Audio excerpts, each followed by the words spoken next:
الحمد لله وكفى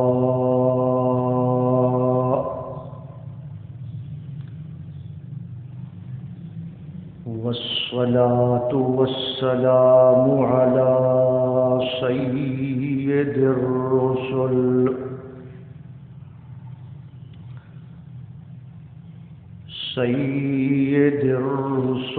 وخاتم الأنبياء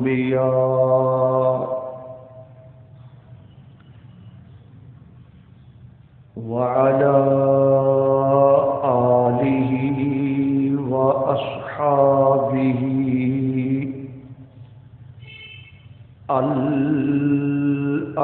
الأتقياء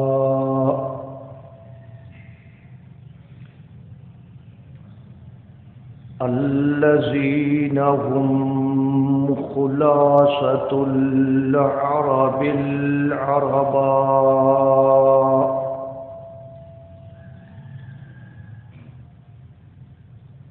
وخير الخلائق بعد الأنبياء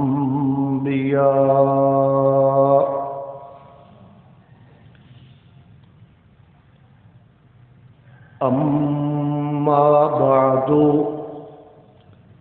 فأعوذ بالله من الشيطان الرجيم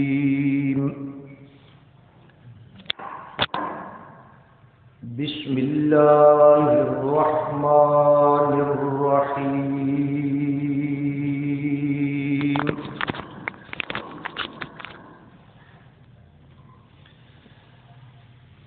ربكم الذي يزجي لكم الفلك في البحر لتبتغوا من فضله إنه كان بكم رحيما آمنت بالله صدق الله مولانا العظيم درود پاک پڑھ لیں۔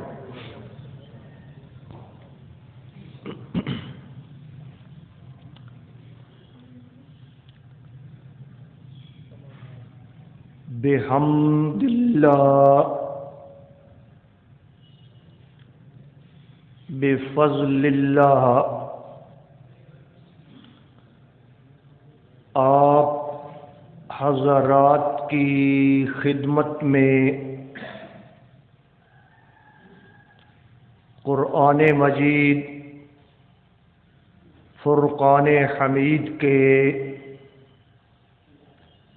درس اور ترجمے کا سلسلہ جاری ہے۔ بحمد اللہ ہمارا سبق 15ویں پارہ اور سورۃ بنی اسرائیل کے اندر جا رہا ہے۔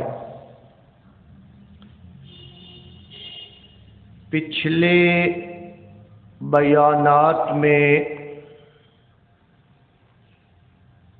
آپ نے سنا کہ اللہ تبارک و تعالی نے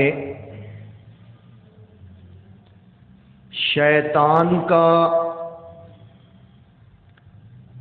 اور سیدنا حضرت آدم علیہ السلام کا مختصر انداز میں واقعہ بیان فرمایا ہے کہ اللہ تبارک و تعالی نے سیدنا حضرت آدم علیہ السلام کو تخلیق فرمایا اور اس کے بعد فرشتوں کو اور ابلیس کو حکم دیا کہ ان کی تعظیم بجا لائیں اور ان کے سامنے تعظیم اور عزت کرتے ہوئے جھک جائیں، یعنی ان کے سامنے سجدہ کریں۔ تو تمام فرشتوں نے اللہ تبارک و تعالی کا حکم مانتے ہوئے سجدہ کیا، الا ابلیس، ابلیس نے سجدہ نہ کیا اور اس نے اکڑ دکھائی، حضرت آدم علیہ السلام کو اپنے سے کم تر اور گھٹیا سمجھا اور اپنے آپ کو ان سے بڑھیا سمجھا، اور شیطان نے دلیل دیتے ہوئے یہ بات بھی کی، اَأَسْجُدُ لِمَنْ خَلَقْتَ طِينًا، کہ کیا میں اس آدم کو سجدہ کروں جسے مٹی سے تخلیق کیا گیا ہے؟ میں آگ سے بنا ہوں اور اسے مٹی سے بنایا گیا ہے، لہذا میں اس کی تعظیم بجا لانے کے لیے تیار نہیں ہوں۔ انا خیر منہ، میں اس سے بہتر ہوں۔ کیوں؟ خلقتنی من نار وخلقتہ من طین، مجھے آگ سے پیدا کیا گیا اور اس آدم کو مٹی سے پیدا کیا۔ تو اللہ تبارک و تعالی نے یہ واقعہ بیان کرتے ہوئے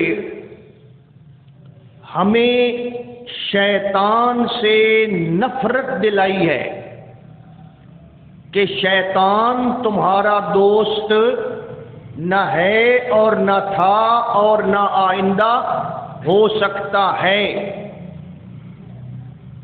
یہ تو وہ ہے جس نے تمہارے بابا حضرت آدم علیہ السلام کو سجدہ کرنے سے، تعظیم بجا لانے سے انکار کر دیا تھا، لہذا شیطان تمہارا دشمن ہے۔ اس کے کہنے میں بولیں جی نہ آؤ، اس کا کہنا نہ مانو۔ اس نے تو یہ چیلنج دیا ہوا ہے، لئن اخرتنی الی یوم القیامہ، کہ اگر مجھے قیامت تک مہلت مل گئی تو میں ذریت آدم کو گمراہ کروں گا اور گمراہ کرتے ہوئے انہیں اپنے ساتھ جہنم میں لے جاؤں گا۔ اس کا تو یہ پروگرام ہے۔ اور پھر اللہ تبارک و تعالی نے دلیل دیتے ہوئے ارشاد فرمایا کہ دیکھو، میں نے تمہارے بابا حضرت آدم علیہ السلام کو جنت کے اندر رہائش دی تھی، جنت کے اندر ٹھکانہ دیا تھا، لیکن حضرت آدم علیہ السلام کو جنت سے نکلوانے والا کون تھا جی؟ شیطان۔ تو جس شیطان نے تمہارے ابا کے ساتھ دھوکہ کیا، فراڈ کیا، عداوت اور دشمنی کا مظاہرہ کیا اور جنت کے اندر سے ان کو نکلوایا، کیا وہ شیطان تمہیں جنت میں جانے کی مہلت دے سکتا ہے؟ تم تو شے ہی کوئی نہیں ہو۔ آدم علیہ السلام اللہ کے پیغمبر تھے اور بہت بڑی ہستی تھے۔ جب ان کو اس نے چکر دے کر جنت سے نکلوا دیا تو کیا خیال ہے جی ہمیں یہ شیطان جنت میں جانے دے گا؟ اس کا پروگرام یہی ہے کہ میں آدم کی اولاد کو گمراہ کروں گا، اور جس طرح میں نے حضرت آدم کے ساتھ دھوکہ کیا، اسی طرح میں اولاد آدم کو بھی دھوکہ دوں گا۔ یہ مقصد ہے ان آیات کا، تاکہ ہمارے دلوں میں شیطان سے نفرت اور شیطان سے عداوت پیدا ہو جائے۔ ان الشیطان لکم عدو، شیطان تمہارا دشمن ہے، فاتخذوہ عدوا، اسے دشمن بنا کر رکھو۔ دوسرے لفظوں میں ہم کہہ سکتے ہیں شیطان تمہارا دشمن ہے اور دشمنوں سے جوڑ پیدا نہیں کیا جاتا، دشمنوں سے توڑ پیدا کیا جاتا ہے، لہذا اس کے ساتھ جوڑ پیدا کرنے کی کوشش نہیں کرنی۔ اس کا تو پروگرام ہی یہی ہے۔ اللہ تبارک و تعالی فرماتے ہیں، پھر میں نے بھی غصے کے اندر اعلان کر دیا کہ اے شیطان، جتنے بھی تیرے پیچھے چلنے والے ہوں گے میں سب کو تیرے ساتھ ملا کر جہنم میں داخل کر دوں۔ تو اللہ تبارک و تعالی فرمانا یہ چاہتے ہیں کہ اس شیطان کے ہتھ کنڈوں سے بچو۔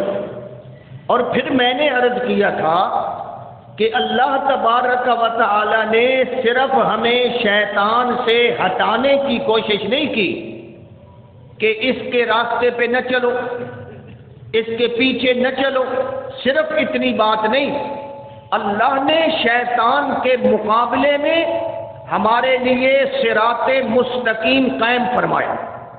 یہ نہیں کہ ادھر سے ہٹ جاؤ ہٹ جاؤ ہٹ جاؤ، اور جائیں کہاں، کوئی نظام ہی نہیں۔ اللہ فرماتے ہیں میں نے تمہارے لیے جنت میں جانے کا راستہ صراط مستقیم قائم کر دیا، اور اس راستے پہ چلو، اللہ کے فضل سے سیدھے کہاں پہنچو گے؟ جنت کے اندر۔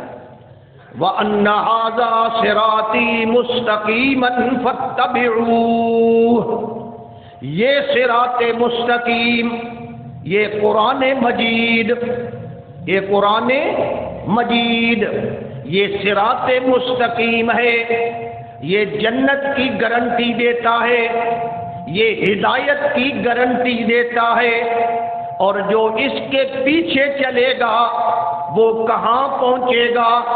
اللہ کے فضل سے سیدھا جنت کے اندر پہنچے گا۔ تو اللہ نے ہمارے لیے ایک نظام قائم کیا، فرمایا تم قرآن کے پیچھے چلو، شیطان کو چھوڑ دو، تم سیدھے اپنی پرانی وراثت جنت کو حاصل۔ ہمارے اندر ذہن میں سوال پیدا ہوا، یا اللہ، شیطان کو تو نے مہلت دی ہے، شیطان تو قیامت تک رہے گا، اتنی مہلت دی ہے۔ اللہ نے فرمایا صراط مستقیم جو ہے نا، یہ بھی ہمیشہ کے لیے رہے گا۔ یہ نہیں کہ صراط مستقیم والی سڑک جو ہے یہ کیا ہو جائے گی؟ بند ہو جائے گی یا ختم ہو جائے گی، نہیں۔ اِنَّا نَحْنُ نَزَّلْنَا الذِّكْرَ وَإِنَّا لَهُ لَحَافِظُونَ۔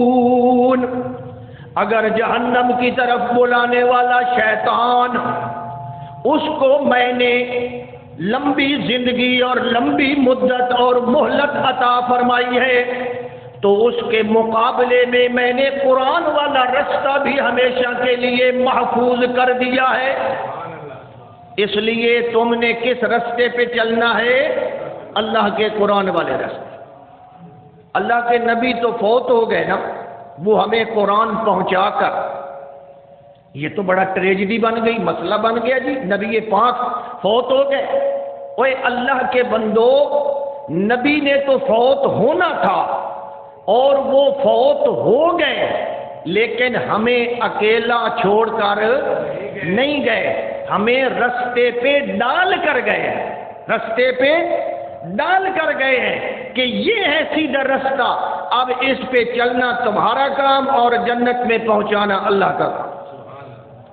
تو حضرت ابو بکر صدیق رضی اللہ تعالی عنہ جب حضرت عمر فرما رہے تھے نا کہ اللہ کے نبی فوت نہیں ہو سکتے، ابھی کام بڑا باقی ہے، اب ہمارا کیا بنے گا، حضور فوت ہو گئے، ابھی تو یہ تھا وہ تھا، تو حضرت ابو بکر صدیق رضی اللہ تعالی عنہ نے کیا فرمایا؟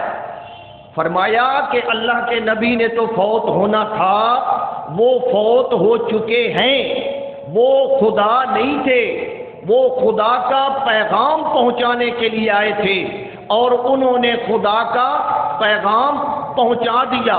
وَإِنَّ كِتَابَ اللَّهِ بَيْنَ أَيْدِينَا، یہ حضرت ابو بکر کے خطبے کے الفاظ ہیں۔ وَإِنَّ كِتَابَ اللَّهِ، اب اللہ کی کتاب ہمارے سامنے موجود ہے۔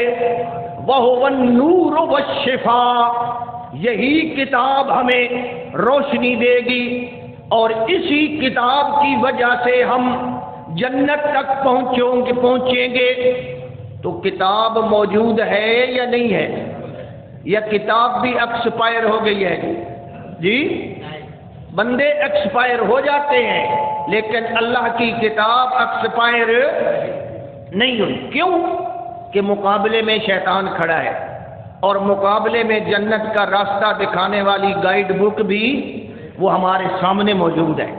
اس لیے اللہ نے فرمایا وَاسْتَفْزِزْ مَنِ اسْتَطَعْتَ مِنْهُمْ بِصَوْتِكَ وَأَجْلِبْ عَلَيْهِمْ بِخَيْلِكَ وَرَجِلِكَ وَشَارِكْهُمْ فِي الْأَمْوَالِ وَالْأَوْلَادِ، اے شیطان، جتنے گھوڑے دوڑا سکتا ہے، جتنی محنت کر سکتا ہے، جتنی کوشش کر سکتا ہے، تو کوشش کر لے، ان کو جھوٹے وعدے دے لے، تیرے سارے کے سارے وعدے جھوٹے ہیں، ٹھیک ہے، تو جتنی کوشش کرتا ہے تو کر، اور ہم نے تیرے مقابلے میں کیا بھیجی ہے جی؟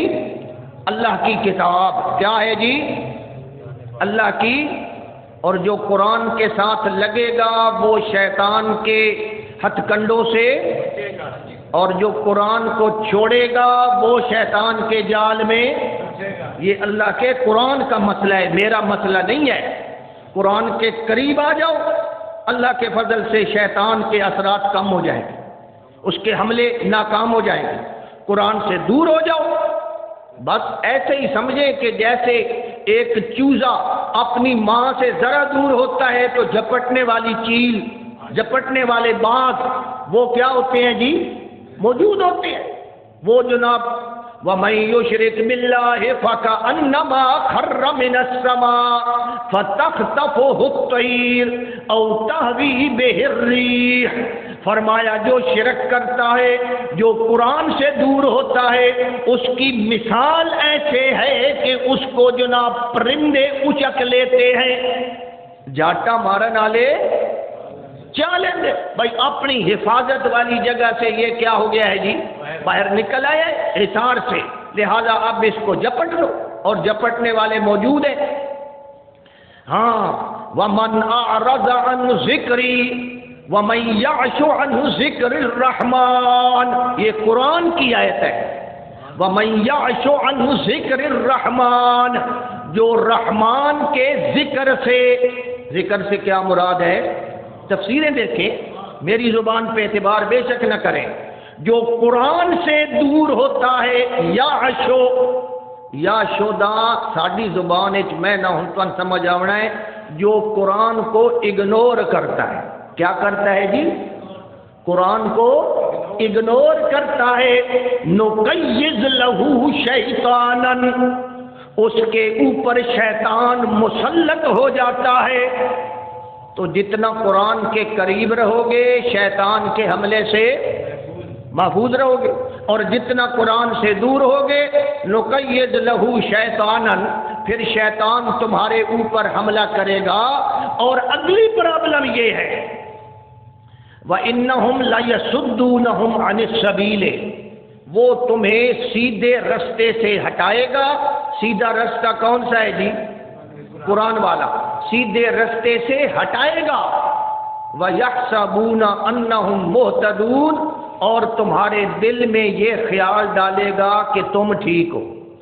قرآن سے ہٹ چکے ہو نا، قرآن کو چھوڑ چکے ہو نا، لہذا تم ہدایت یافتہ. تمہارے جیسا تو جناب ہدایت پانے والا ہے ہی کوئی نہیں. وَإِنَّهُمْ لَيَصُدُّونَهُمْ عَنِ السَّبِيلِ وَيَحْسَبُونَ أَنَّهُمْ مُهْتَدُونَ، کرے گا گمراہ اور خیال کیا ڈالے گا کہ ساری دنیا نالو تو وڈا ٹھیک ہے، تو ہدایت یافتہ ہے، صرف تو ہی جناب صحیح رستے پہ چل رہے. یہ قرآن والے تو رستے پہ چل ہی نہیں رہے، یہ تو امت کے اندر فتنہ ڈال رہے ہیں، یہ تو امت کے اندر جناب فرقہ واریت پیدا کر رہے ہیں. ایمانداری سے بتائیے قرآن سے فرقہ واریت پیدا ہوتی ہے؟ فرقہ واریت کا معنی ہی ان کو نہیں پتا. آؤ میں تمہیں سمجھاتا ہوں فرقہ واریت کا کیا معنی ہے. رب نے ایک سیدھی سڑک صراط مستقیم واضح کر دیا ہے اور وہ قرآن مجید ہے. اور پھر فرمایا کہ اب اس کو چھوڑ کر جو ادھر چلے گا ادھر چلے گا وہ کیا ہے جی؟ فرقہ واریت ہے. یہ قرآن کے اوپر چلنا فرقہ واریت. آج قرآن کے مسئلے بیان کریں لوگ آپ کو کہیں گے مولوی صاحب فرقہ واریت بنا رہے ہیں، مولوی صاحب فرقہ واریت والے. انا للہ و انا الیہ. عقل نہ ہوئے تو پھر ہم کیا کہیں جناب؟ قرآن فرقے والی کتاب. وَاعْتَصِمُوا بِحَبْلِ اللَّهِ جَمِيعًا، سارے کے سارے اللہ کی رسی کو مضبوطی سے تھام لو. یہ محاورہ ہے. کیا معنی ہے؟ اللہ کے قرآن کو تھام لو اور قرآن پہ اکٹھے اور جمع ہو جاؤ. وَلَا تَفَرَّقُوا، فرقے نہ بناؤ، یعنی حدے آؤ تے ادے پرا پرا فرقے. اس کا مطلب ہے فرقے قرآن سے ہٹ کر بنتے ہیں اور جو قرآن پر ہے وہ فرقہ واریت والا نہیں ہے. تو دنیا کے اندر آپ جانتے ہیں زمین کے اوپر آسمان کے نیچے صرف ایک کتاب ایسی ہے جس کتاب کو ہم اللہ کی کتاب کہہ سکتے ہیں، کسی فرقے کی کتاب نہ. آپ کہیں گے جو بندیوں کی کتاب ہے، یہ بریلویوں کی کتاب ہے، یہ جناب اشاعتیوں کی کتاب ہے، یہ حیاتیوں کی کتاب ہے، یہ مماتیوں کی کتاب ہے، یہ للڑوں کی کتاب ہے، یہ فلانے کی ہے فلانے کی ہے. کتابیں ہوتی ہیں یا نہیں ہوتی؟ اور یہ کتاب کس کی ہے؟ یہ جو بندیوں کی ہے، یہ بریلویوں کی ہے، یہ کس کی ہے؟ یہ اللہ کی کتاب ہے. اور اللہ سارے دا سچ ہے، اللہ سارے دا سچ ہے. تو یہ کتاب بھی سب کی سانجھی ہے. اور متفق علیہ کتاب کون سی ہے؟ اس لیے جو قرآن کی طرف بلاتا ہے وہ اتفاق کی طرف بلاتا ہے، وہ اتحاد کی طرف بلاتا ہے. اور جو قرآن سے ہٹ کر کسی اور چیز کی طرف بلاتا ہے وہ فرقہ واریت کی طرف بلاتا ہے. یہ بات سمجھیں اللہ کے بندو، اللہ ہمیں عقل نصیب فرمائے. کوئی مشکل بات نہیں ہے. فرمایا شیطان تمہیں دھوکہ دے گا، لیکن اللہ نے ساتھ ہی شیطان کو فرمایا ان عبادی لیس لک علیہم سلطان. جو میرے خاص بندے ہوں گے، جو پکے ایمان والے ہوں گے، جو پکے قرآن والے ہوں گے، ان عبادی، سارے بندے اللہ دین، سارے بندے کافر بھی کس کے بندے ہیں؟ لیکن اللہ جن بندوں کو کہہ رہا ہے نا کہ یہ میرے خاص بندے ہیں، وہ کون سے ہیں؟ جو اللہ کی بات مانتے ہیں، جو اللہ کی کتاب پر چلتے ہیں، ایمان رکھتے ہیں۔ فرمایا ان عبادی، جو خاص میرے بندے، اولیاء اللہ، پکے مومن، انبیاء کرام، یہ اللہ کے خاص بندے ہیں نا، ان کا ایمان مثالی ایمان ہے، ان کے اعمال مثالی اعمال ہیں، اور یہ دین پہ پکے ہیں۔ اللہ فرماتے ہیں لیس لک علیہم سلطان، ان کے اوپر تیرا غلبہ نہیں ہو سکے گا، ان بندوں پہ تیرا غلبہ۔ اللہ اے نہیں آکھیا بھائی انہاں تو چھیڑ ہی نہ سکتے، سمجھو اللہ نے یہ نہیں فرمایا کہ جو میرے خاص بندے ہوں گے ان کو تو جناب چھیڑ بھی نہیں، چھیڑنے کی تو تو کوشش کرے گا لیکن ان بندوں کے اوپر تیرا غلبہ نہیں ہوگا۔ غلبے کو جانتے ہو؟ غلبے دا پنجابی یہ ہو انہاں دے اوتے تیرا ہولڈ جانتے ہو نا جی، فلانے بندے تے میرا ہولڈ ہے۔ اللہ فرماتے ہیں ان بندوں پہ تیرا ہولڈ قائم نہیں ہوگا، تیرا ہولڈ قائم ہوگا جو قرآن سے ہٹ جائے گا، جو شرک کرے گا اس کو تو بہکا سکتا ہے، لیکن میرے خاص بندوں کو تو اس طرح ان کے نظریے سے، ان کے موقف سے ان کو ہٹا سکتا نہ۔ نبیوں پہ بھی شیطان حملہ کرتا ہے یا نہیں کرتا؟ کرتا ہے، بالکل کرتا ہے۔ حضرت آدم پہ بھی آپ نے سنا اس نے حملہ نہیں کیا، فَأَخْرَجَهُمَا، انہاں دوہاں نو کڈوایا۔ ترجمہ سنے، اخرجہما، انہاں دوہاں میاں بیوی نو کڈوایا۔ کتھوں کڈوایا جی؟ تے جنت چوں کڈوایا۔ اے حملہ اس کیتا ہے کہ نہیں کیتا؟ اللہ فرما رہے ہیں حملہ تو کرتا ہے اور دنیاوی نقصان پہنچاتا ہے، لیکن ان کے نظریے اور عقیدے کے اوپر تو حملہ نہیں کر سکتا جو میرے خاص بندے ہوتے۔ تو خاص بندوں کے عقیدہ اور ایمان پر یہ حملہ نہیں کر سکتا۔ ہاں جی، وَكَفَى بِرَبِّكَ وَكِيلًا، اللہ تعالیٰ کارساز کافی ہے۔ یہ ساری دلیل دس کے نا اللہ سن کے سمجھایا ہے۔ اللہ سن تھوڑی جہی غیرت دوائی ہے، بھائی کچھ غیرت کرو، غیرت کرو۔ جیڑا تواڈے پیو نال مخلص نہیں او اج تواڈے نال بھی مخلص۔ یہ تو ہن اپنی زبان دی اپنے معاشرے دی گل ہے نا، بڑی سمجھ آندی ہے۔ جیڑا تواڈے پیو نال جس وفا نہیں کیتی او تواڈے نال بھی وفا، لہذا اس نے آپ کے ابا جان کے ساتھ دھوکہ کیا، فراڈ کیا، ان کی توہین کی، ان کی بےزتی کرنے کی کوشش کی، ان کو سجدہ نہیں کیا، ان کو گھٹیا کہا اور ان کے خلاف اس نے بکواسات کیے، لہذا آج یہ تمہارا دوست بن سکتا۔ فَاتَّخِذُوهُ عَدُوًّا، اس کو کیا بنا کے رکھو؟ یہ اللہ کا قرآن کہہ رہا ہے، فَاتَّخِذُوهُ عَدُوًّا، انہوں دشمن بنا کے رکھو، انہوں سجن تے بچدے رہنا ہے ہمیشہ۔ متو میرے تے کوئی حملہ، بچنا تو ضروری ہے نا جناب۔ مسلمان دی صفت اللہ دے نبی نے فرمایا ہے کہ المؤمن لا یلدغ من جوہر واحد مرتين، کہ مسلمان نو جس کھڈ تو، کھڈ جان دیو بل سوراخ، مسلمان نو جس سوراخ تو ایک واری ڈنگ لگے دوجی واری انہوں لگدا، دوجی واری نہیں لگدا، تے کیا مطلب ہے بھائی اس کھڈ دے نیڑے ہی نہیں لگدا، وہ آدھا ہن بھائی ایک واری لگ گیا بس آئندہ احتیاط، آئندہ تو اللہ نے فرمایا آئندہ احتیاط کرو۔ ہاں جی، پھر آگے اللہ نے دلیل توحید بیان کی، دلیل توحید، پھر مسئلہ وہی توحید والا، ربکم الذی یزجی لکم الفلک فی البحر، تمہارے رب کی معبودیت پر، تمہارے رب کی الوہیت پر، تمہارے رب کی عبادت پر یہ دلیل ہے کہ ربکم الذی یزجی لکم الفلک، اس نے تمہارے لیے سمندر کے اندر کشتیاں چلائیں، کشتیاں چلائیں۔ کشتیوں کو چلانے والا کون؟ یہ میں ہنے تو سمجھاؤنا ہے، تھوڑے ذہن شک پونا ہے بھائی کشتیاں تے مولوی صاحب ملا چلیندا تے تسی پہ دیو اللہ چلیندا، تو یہ کس طرح مسئلہ ہے؟ ربکم الذی یزجی، تمہارا رب چلاتا ہے. تمہارا رب مطلب کیا ہے؟ یعنی اس کے فضل اور مہربانی سے یہ کشتیاں چلتی ہیں. یہ کشتیاں چلتی ہیں لِتَبْتَغُوا مِنْ فَضْلِهِ، تاکہ تم مال حاصل کرو، مال و دولت حاصل کرو، تجارت کرو. فضل ہی کا معنی ہے مال و دولت کمانا. تو آج بھی سمندری راستے کو استعمال کرتے ہوئے دنیا کے اندر سب سے بڑی جو تجارت ہو رہی ہے وہ کس راستے سے ہو رہی ہے؟ سمندر کے راستے سے. دیکھو غور کرو.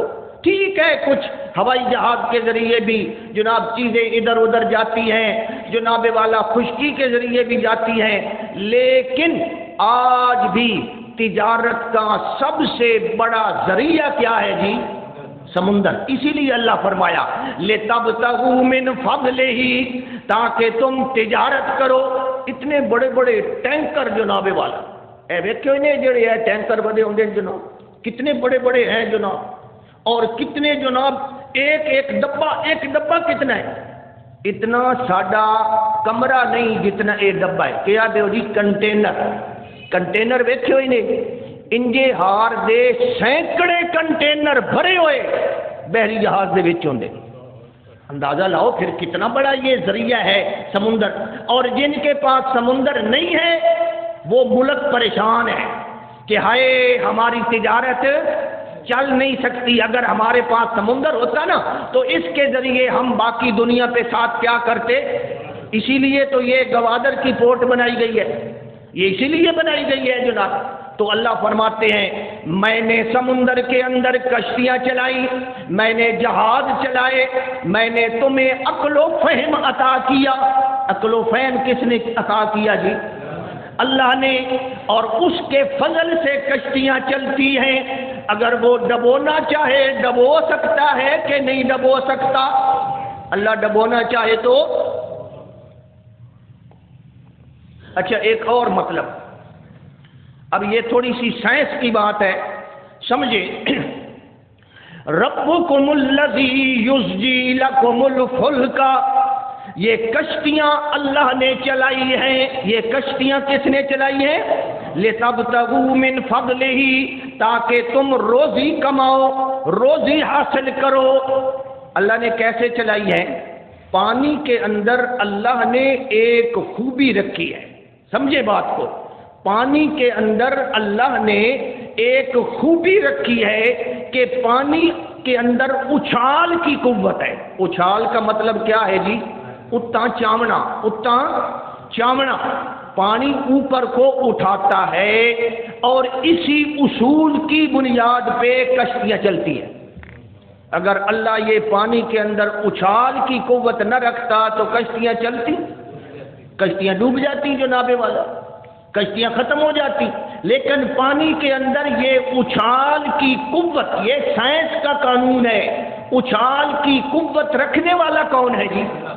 تو پھر اس کا مطلب ہے ساری کشتیوں کو چلانے والا کون ہے؟ آپ ایک ٹب لے لیں نا، بالٹی لے لیں، بے شک گھر میں جا کر تجربہ کریں. بالٹی کے اندر 1 کلو دا وٹا لوہے دا وہ رکھو، وہ ڈوب جاسی. اس ڈبے ہوئے نوں بالٹی دے وچ اٹھاؤ، پانی دے وچ، وہ تھانوں ہولا ہولا لگ سی. کہ لگ سی؟ ہولا. لیکن جدو باہر کٹ سو تو وقت ان کے لگ سی 12. یہ مطلب ہے اندر جو ہولا ہولا لگ رہا ہے نا، اس نو کچھ نہ کچھ پانی بھی اتنا چاہ رہا ہے. پانی کے اندر اس کا وزن اور ہوگا اور باہر اس کا وزن اور ہوگا. تو پانی کے اندر اچھال کی قوت ہے یا نہیں ہے جی؟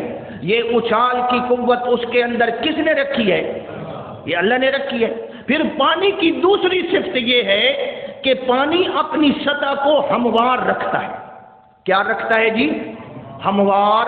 سطح ہموار ہوگی، ٹھیک ہے لہریں شہریں ہوا کی وجہ سے آتی ہیں، لیکن بنیادی طور پہ پانی کیا ہے جی؟ اگر پانی انڈیا رو گیا اچا جھکا، اگو جناب بڑا اچا پانی آ گیا، بس نیواں آ گیا، بس پہاڑ کی طرح ہوتا تو پھر یہ کشتیاں چل سکتی تھی جی؟ نہیں چل سکتی تھی. وہ تو آگے جناب رکاوٹیں آ گئی. اتنا اونچا پانی کا پہاڑ آ گیا، پھر جناب نیچے، پھر ادھر. تو یہ جناب والا ان کشتیوں کو چلانے والا کون ہے جی؟ پھر جو اس زمانے میں بادبانی کشتیاں چلتی تھیں، سمندر کے اندر ہواؤں کو چلانے والا کون ہے؟ آپ جائیں نا سمندر کے اندر ہر وقت ہوا چل رہی ہے، اور ہوا چلنے کا ایک اصول ہے، انواع نہیں چل رہی، وہ تو کبھی کبھی اللہ تعالیٰ آزماتا ہے نا۔ اصول ہے کہ صبح کے وقت ہوا اس رخ کی چلے گی اور شام کے وقت ہوا اس رخ کی چلے گی، اور اس ہوا کی وجہ سے ہماری بادبانی کشتیاں چلتی ہیں۔ تو پھر اصل میں کشتیوں کو چلانے والا کون ہوا جی؟ اگر وہ یہ خوبیاں نہ رکھتا تو جناب کشتی چل سکتی تھی؟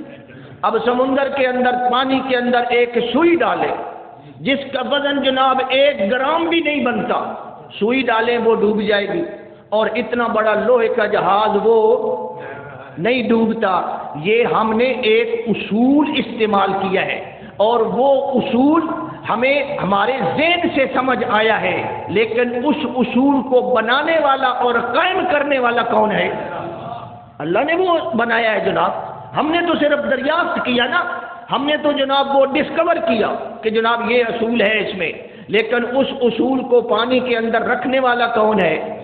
ربکم الذی یزجی لکم الفلک فی البحر لتبتغوا من فضلہ انہ کان بکم رحیما۔ یہ اللہ کی مہربانی سے کشتیاں چلتی ہیں۔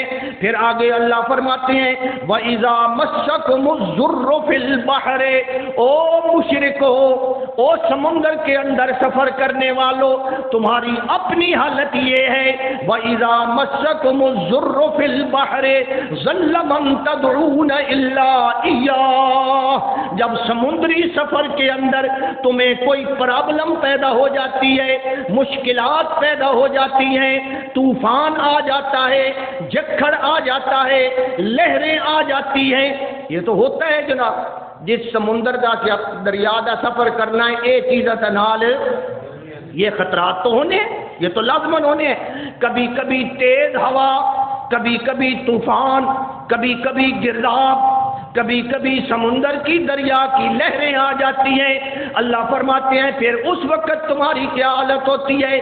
ظل من تدعون الا ایاہ، اس وقت تم ماں سوائے اللہ کے سب کو بھول جاتے ہو۔ اس وقت کس کو پکارتے ہو؟ اللہ فرماتے ہیں جب اس وقت مجھے پکارتے ہو تو باہر نکل کر بھی کس کو پکارنا چاہیے؟ اللہ کو یہ تو تمہارا اندر کا دل بھی مانتا ہے، وچوں وچوں تسی منیندے ہو بھائی سمندر جیسی مشکل مقام دے اتے ہماری غیبی مدد کرنے والا کون ہے۔ لیکن یہ انہاں مشرکاں دی گل ہے جڑے اج تو 1400 سال تے جڑا اج دا مشرک ہے وہ ادا 12 سال دا ڈبو یا بیرا وہ کس نے نکالا جناب؟ یارویں والے پیر نے کٹیا۔ تے ڈبیاں بیڑیاں نو جناب تارنے والا کون ہے جی؟ ہاں یہ بات سمجھے، وہ مشرک تو کہتے تھے اللہ ہے اور یہ کہتے ہیں جی ہمارے فلانے بزرگ ہے بہاء الحق بیڑا، ہاں معین الدین چشتی پار لگا میری، یہ کون کہہ رہا ہے؟ ایمانداری سے بتائیے یہ مسلمان نہیں کہہ رہا، کلمہ پڑھنے والا نہیں کہہ رہا، پھر یہ ایمان ہے؟ ظل من تدعون الا ایاہ حتی اذا کنتم فی الفلک وجرین بهم بریح طیبۃ وفرحوا بها جاءتها ریح عاصف، اچانک آندھی آ جاتی ہے، اچانک لہریں جناب بڑی بڑی لہریں کل جبال پہاڑوں کی طرح وہ لہریں آ جاتی ہیں، تمہاری کشتی ڈاواں ڈول ہونے لگتی ہے جناب۔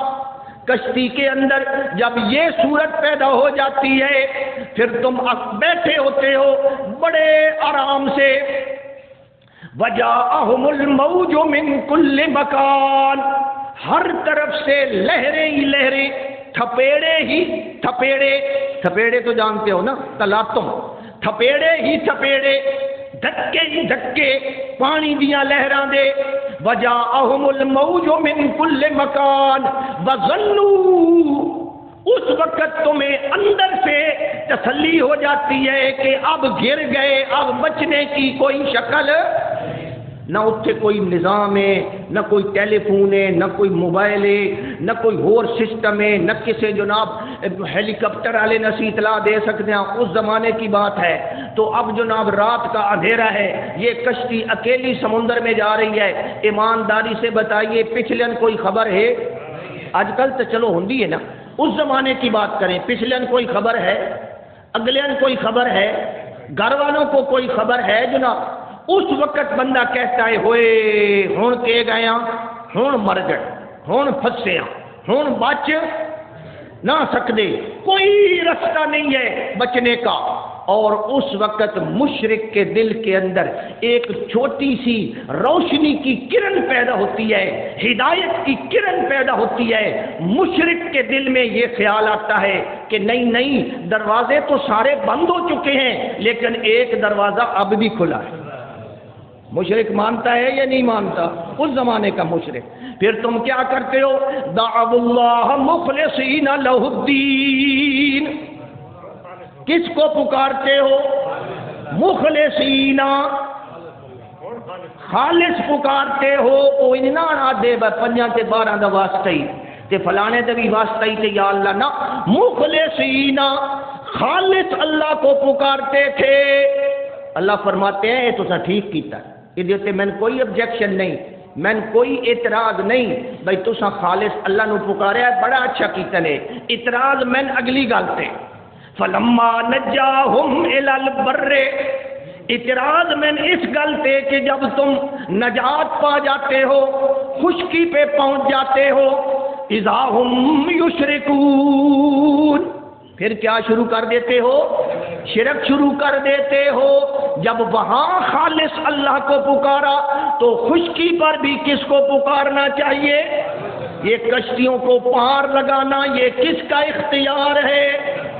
ہاں اللہ فرماتے ہیں یہ میرا اختیار ہے، اگر میں چاہوں فَيَدْلَلْنَ رَوَاكِدَ عَلَى ظَهْرِ، وہ تمہاری کشتیاں کھڑی ہو جائیں، میں ہوا کو روک دوں، إِن يَشَاء يُسْكِنِ الرِّيحَ، میں ہوا کو روک دوں، اور جو بادبانی کشتی ہوگی وہ چلے گی، وہ تو جناب لنگر ڈال دے گی، بھائی کھڑے ہیں۔ اور پرانے زمانے کی بات ہے، ہک ہک مہینے تک کشتیاں کھلوتی رہی، بھائی ہوا چلے تے تاں تھوڑی ہے۔ تے کئی باری انج ہویا ہے، کراچی تو جدے جا رہا ہے بحری جہاز، ہوا دے ذریعے ہوا چلیے چلیے، جدو جدے دے لیڑے اپڑ گیا ہے، ہوا الٹی چل پئی، وہ وت رڑ وت کراچی آ، کیونکہ ہوا کسے سر پہ چلنا ہے نا، بادبانی کشتی۔ یہ تو آج سٹیم آ گئی، پھر جناب مشینری آ گئی، پھر اور چیزیں، یہ اس زمانے کی بات ہے۔ تو اللہ فرماتے ہیں وہ ہوائیں چلانے والا کون ہے جی؟ اللہ فرماتے ہیں وَكَانَ الْإِنسَانُ كَفُورًا، انسان ناشکرا ہے، یہ ناشکری تمہیں نہیں کرنی چاہیے۔ وَإِذَا مَسَّ الْإِنسَانُ ضُرٌّ دَعَا رَبَّهُ، اے ساڈے وچ بھی اج گل ہے، بلکہ میں آدھاں کہ ساڈے وچ بھی نکے ہوندے اسی امتحان دیندے آسے نا سکول دا، تے بڑے ڈرے ہوئے ہوندے آسے کہ دائی فیل نہ ہو وجیے، تے جناب مسیتے جناب 5 نمازاں بڑے ٹائم نال پڑھنیاں، تے بڑیاں لمیاں دعائیں منگنیاں، تے بڑے لمے نفل پڑھنے کہ یا اللہ میں نے پاس کریں، تے جدو پاس ہو ویندے آسے بات تو سی میں دسو پھر کیا ہوتا تھا؟ تو یہ تو ہمارے اندر بھی ہے۔ وَإِذَا مَسَّ الْإِنسَانُ ضُرٌّ دَعَا رَبَّهُ مُنِيبًا إِلَيْهِ، اس وقت تو رب کو پکارتا ہے۔ ثُمَّ إِذَا خَوَّلَهُ نِعْمَةً مِّنْهُ، پھر جب اللہ وہ نعمت عطا کر دیتا ہے، نَسِيَ مَا كَانَ يَدْعُو إِلَيْهِ مِنْ قَبْلُ، پھر اللہ کو بھی بھول جاتا ہے، مصیبت کو بھی۔ وہ آدھا ہے تو کون تے میں کون ہے، تو میری قسمت لکھا ہی انجی ہونا ہی پاس میں ہونا ہی، میں پرچے اچھے دیتے ہوئے آن نمبر تو میں نے لگنے آ۔ تو یہ ایمانداری سے بتائیے یہ سارا کس کا کام ہے جی؟ اللہ کا۔ اللہ فرماتے ہیں فَأَمِنْتُمْ أَن يَخْسِفَ بِكُمْ، اللہ فرماتے ہیں کیا اس گل تو بے خوف ہو گئے ہو، بھائی اج میں تہن سمندر اندو کڈیا ہے تے کیا میں تہن باہر غرق نہ کر سکتا؟ نہ باہر اللہ ہمیں برباد کر سکتا ہے؟ نہیں، زمین کے اندر اللہ تعالی ہمیں جناب وہ دھنسا دے۔ بڑی بڑی آپ دیکھ رہے ہیں زلزلے کی وجہ سے بڑی بڑی سڑکیں جناب وہاں بڑے بڑے ہول پیدا ہو گئے ہیں گڑے، اور زمین کے اندر دھس گئے۔ قارون کو اللہ نے زمین میں دھنسایا کہ نہیں دھنسایا؟ اللہ دے چلو اندروں نکل آئے ہو تے باہر آ کے تسی ایدے آکڑ دے پئے ہو تے باہر تواڈے کول کیڑی گارنٹی ہے جے میں تانوں تباہ نہ کر سکدا؟ میں تے تانوں باہر بھی تباہ کر سکدا کرنا چاہواں تا۔ او یرسل علیکم حاصبا، تلو زمین نو دھنسا دیواں، اتو تواڈے تے پتھراں دی بارش برسا دیواں، جویں قوم عاد تے برسائی، جکڑ آیا پتھراں دی بارش آئی تو اللہ تعالیٰ فرماتے ہیں کیا میں انج نہ کر سکتا؟ تسی آکڑ دے پئے ہو اتھوں تو نکل آیا مصیبت چوں، ہن بچ گیا، میں اب بھی چاہوں تو میں تمہیں برباد کر سکتا ہوں۔ ام امنتم ان یعیدکم فیہ تارۃ اخری، اللہ فرماتے ہیں اس گل تو بے خبر ہو گئے ہو، بے فکر ہو گئے ہو کہ میں تم دوبارہ اللہ دس پہ اج تے چلو نکل آئے ہو، میں شور پکار کر کے منت جاری کر کے تے کل نو وقت تو سفر کوئی نہیں کرنا، تو وہ جاڑے وقت میں تمہیں ڈبو دے تے وقت کے کرے سو، میں تو تمہیں وقت بھی ڈبو سکتا۔ اچھا میں تمہیں دوبارہ سمندر میں لے جاؤں، دوبارہ سمندر میں لے جاؤں، یہ ہونا ہے کہ نہیں ہونا؟ یا اللہ فرماتے ہیں اس سمندر کی لہروں کو میں تیرے شہر میں لے آؤں۔ یہ بھی تو ہوتا ہے نا، جب زلزلے آتے ہیں اور جناب سونامی طوفان آتے ہیں، آپ دیکھیں بڑے بڑے شہر، بڑے بڑی ترقی یافتہ بلڈنگیں اور بڑی بڑی چیزیں، وہ ساری کی ساری کیا آ گئی جی؟ سمندر ہی تو کوئی نہ سے گئے پر سمندر اور آپ ساڑھے گھر آ گئے۔ وہ سونامی طوفان اس کی ویڈیو دیکھیں، اگر آپ ویڈیو دیکھیں گے نا، اور کاریں اور بلڈنگیں اور بڑی بڑی پلیں اور بڑی بڑی چیزیں جب تنکوں کی طرح بہہ رہی ہوں گی نا، آپ مانیں گے کہ واقعی اللہ کو بڑی قدرت ہے۔ اللہ مجھے آپ کو عمل کی توفیق عطا فرمائے۔ وآخر دعوانا ان الحمد